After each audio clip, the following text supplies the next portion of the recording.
안녕하세요. 이혼 전문 변호사 이인철 변호사입니다.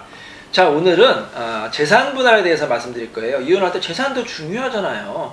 자녀도 중요하고 뭐 여러 가지 중요하지만 이 재산 분할, 뭐 위자료 문제도 중요하니까 오늘 재산 분할에 대해서 말씀을 드리도록 하겠습니다. 자, 뭐 궁금한 거 있으신가요? 네. 이혼 시 재산 분할의 대상 그리고 재산 분할이 되는 거 안 되는 거 궁금합니다. 무엇이 있죠? 네. 어떤 재산은 재산 분할 대상이 되는 경우도 있고 안 되는 경우도 있고, 그래서 이제 많은 분들이 이제 혼동을 갖고 있는데, 일단 결론부터 말씀드리면 이렇게 말씀드릴게요. 결혼 후에 만들어지거나 아니면 증가된 재산은 거의 모든 재산은 재산 분할 대상이 된다, 이렇게 보시면 되겠어요. 예를 들어서 뭐 결혼 10년 차인 부부가 있습니다. 아내는 이제 가정주부고 정말로 살림을 열심히 했고, 남편은 회사를 열심히 다녀가지고 그동안 10년 만에 집도 마련하고 차도 한 대 있고 뭐 예금도 있고 주식도 있고 보험도 있다. 자, 만약에 근데 10년 후에 이혼하게 된다. 그러면 그동안 결혼 후에 생긴 재산은 거의 대부분 재산 분할 대상이 된다 보시면 돼요. 자, 둘이 같이 열심히 일한 거잖아요. 남편은 열심히 회사에서 일을 하고 아내는 또 이제 집에서 뇌조력 있잖아요. 그걸 다 기여도로 인정이 됩니다. 그래서 그동안 형성된 뭐 부동산 뭐 아파트, 땅, 뭐 상가, 그다음에 뭐 주식, 예금, 연금, 이런 모든 재산이, 결혼 후에 생긴 모든 재산이 재산 분할의 대상이 된다, 이렇게 생각하시면 되겠습니다. 혹시 복권은 어떻습니까? 로또 복권이요? 네. 근데 유일하게 이 재산 분할 대상이 안 되는 게 바로 복권 당첨이에요. 아, 그래요? 자, 왜냐하면 예를 들어서 이런 경우가 있었어요. 이제 부부 싸움을 해가지고 남편이 이제 화가 나서 집을 나와가지고 나 이제 이 여자랑 못 살아야지, 안 살아야지, 이제 그 결심하고 이제 복권을 딱 산 거예요. 복권이 1등이 당첨됐습니다.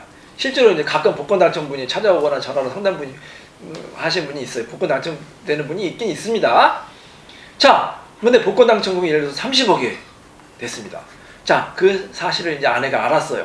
이혼하면 아내가 가만히 있겠습니까? 당연히 복권 당첨금 반 달라고 할 수 있잖아요. 청구하면은 그 반 줘야 될까요, 말아야 될까요, 남편이? 줘야죠. 자, 줘야 된다고 생각하시는데 그게 아니에요. 원칙적으로는 복권은 당첨금은 재산 분할 대상이 안 됩니다. 왜냐하면 기여도가 없어요. 아내가 남편이 혼자서 남편 돈으로 산 거잖아요. 아내가 무슨 기여를 했어요? 반드시 재산 분할은 기여를 한 게, 결혼 기간 동안에 같이 열심히 살아서 기여를 해야만 되는데, 이거는 남편이 화가 나서 집 밖에 나가서 혼자서 당첨한 거잖아요. 그래서 원칙적으로 복권은 복권 당첨금은 재산 분할 대상이 안 되는데, 뭐 이럴 수는 있겠죠. 예를 들어서 남편이 이제 복권 당첨되니까 기분이 좋아서 다시 집에 들어왔어요. 그래서 다시 결혼 생활을 해서 그 복권 당첨금으로 뭐 집도 사고 뭐 건물도 사가지고 건물 가격이 올랐다. 한 10년 정도 후에 이혼한다. 그 경우에는 뭐 그 후에 생긴 재산은 재산분할 대상이 될 수 있지만, 또 원칙적으로 복권 당첨금은 재산분할 대상이 안 된다고 보시면 되겠습니다. 여러분, 복권 당첨되면 어떻게 배우자한테 얘기하실 건가요? 안 하실 건가요? 안 할 겁니다. 네, 참고하시기 바랍니다. 네. 네, 잘 알았습니다. 네. 특유재산이라는 것이 있다는데 이건 네. 뭡니까? 특유재산? 네, 이럴 수가 있어요. 예를 들어서 요즘에는 이제 워낙 우리나라의 집값이 비싸잖아요. 그게 결혼 생활 또 여러 갈등을 야기하는데, 예를 들어서 남편의 집이 좀 재력이 있어가지고 뭐 예를 들어서 강남에 뭐 15억짜리 아파트를 사줬다. 자, 근데 이제 아내는 이제 뭐 혼수나 예단 같은 걸 했겠죠. 근데 1년도 안 살고 만약에 이혼하게 됐어요. 그럼 아내 입장에서는 남편 시댁에서 사준 15억짜리 아파트 재산분할로 달라고 할 수 있을까요, 없을까요? 어떨 것 같아요? 없을 것 같습니다. 없을 것 같아요. 왜요? 어쨌든 결혼생활 했잖아요. 결혼하면 재산분할 받아야 되는데, 자, 받았으니까. 그렇죠. 기여도가 없어요. 자, 1년도 안 살았는데 그 15억 아파트, 강남의 아파트 아내가 기여한 게 있어요, 며느리가 기여한 게 없잖아요. 그래서 원칙적으로는 그걸 특유재산이라고 그래요. 상대방의 원래 있는 재산, 특유재산이라고 해서 예를 들어서 결혼 전 재산이거나 아니면 이제 부모님한테 받은 재산, 그거는 다른 배우자에게 기여도가 없기 때문에 그 사람의 명의자의 특유재산이기 때문에 재산분할 대상이 안 되는 게 원칙이에요. 자, 근데 이럴 수가 있어요. 예를 들어서 자, 결혼한 10년 차인데 뭐 부부는 마땅한 재산이 없었습니다. 근데 이제 시부모님이 아주 이제 큰 부자라서 뭐 예를 들어서 강남에 한 50억짜리 상가 건물을 물려주신 거예요, 아들한테.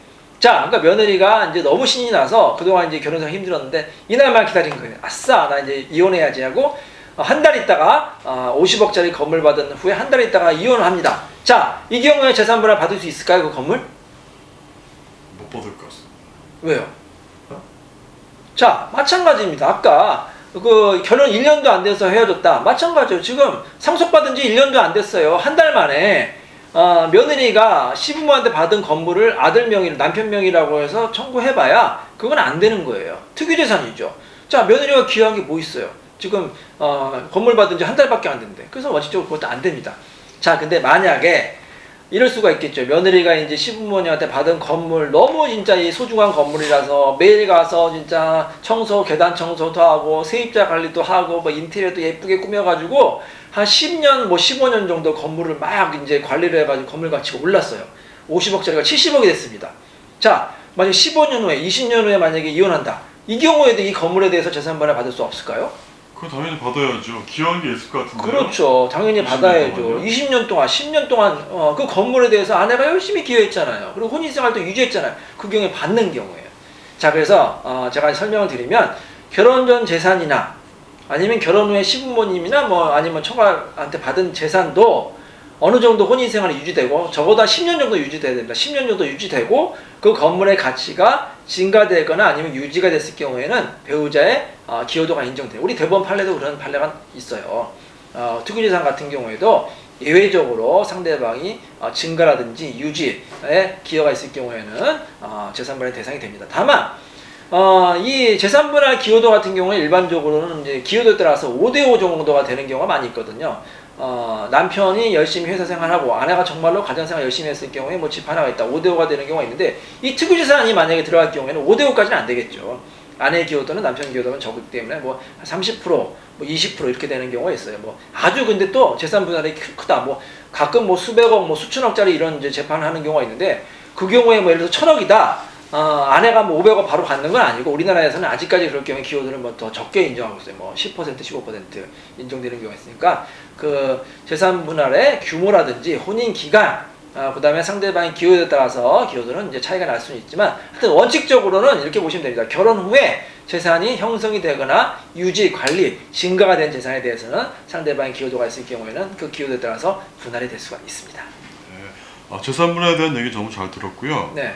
위자료에 대해서 간단히 설명 좀 해주시겠습니까? 네, 위자료와 재산 분할은 차이가 있어요. 이건 마지막으로 설명을 드릴게요. 위자료는 상대방의 잘못, 예를 들어서 폭행이나 폭언에 대해서 정신적인 손해배상을 청구하는 게 위자료예요. 위자료는 금액이 뭐 많이 나오지는 않아요. 1000에서 뭐 3000, 아주 많을 경우 5천만 원 나올 수 있는데 그 정도 나오고 재산 분할은 상대방의 잘못과 상관이 없어요.